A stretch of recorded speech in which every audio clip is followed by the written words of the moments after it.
Bahwa induktor atau rektor adalah sebuah komponen elektronika pasif yang dapat menyimpan energi pada medan magnetik. Tegangan induksi atau arus induksi jika mendapat tegangan atau arus dari sumber listrik baik berupa AC ataupun DC.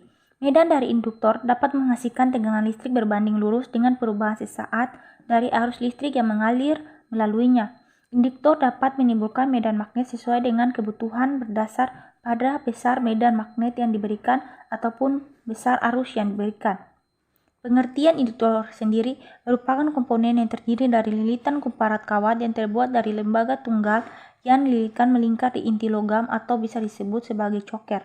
Selain berfungsi sebagai penghasil arus magnet dan arus listrik, induktor juga merupakan komponen elektrika yang berfungsi untuk menghasilkan muatan listrik. Masuk ke bagian rumus. Seperti yang kita lihat, rumus dari induktor itu terbagi menjadi lilitan silinder, kawat lurus, lilitan silinder pendek berinti udara, lilitan berlapis-lapis berinti udara, lilitan spray dasar berinti udara, dan terakhir inti toroid. Lanjut ke bagian 3, cara kerja induktor. Dapat dilihat skema induktor. Maka ketika arus mulai dialirkan ke induktor, maka induktor akan mulai menghasilkan medan magnet diakibatkan oleh perubahan arus listrik ke medan magnet dengan tidak mengubah tegangan listriknya. Perubahan yang terjadi biasa disebut dengan flux magnet.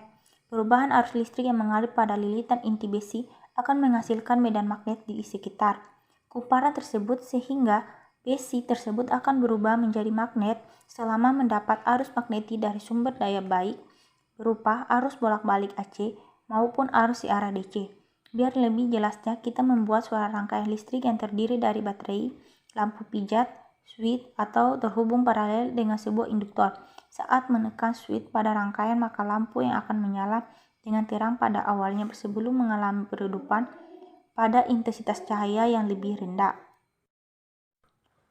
Contoh aplikasi induktor dalam kehidupan sehari-hari yang dapat kita lihat yaitu penggunaan peralatan elektronika dan mesin-mesin listrik induktor sendiri. Kebanyakan digunakan sebagai komponen yang akan bekerja secara otomatis jika suatu kondisi terpenuhi, sehingga dengan pengoperasiannya yang bekerja secara otomatis akan mempermudah dalam pengoperasian alat-alat elektronika.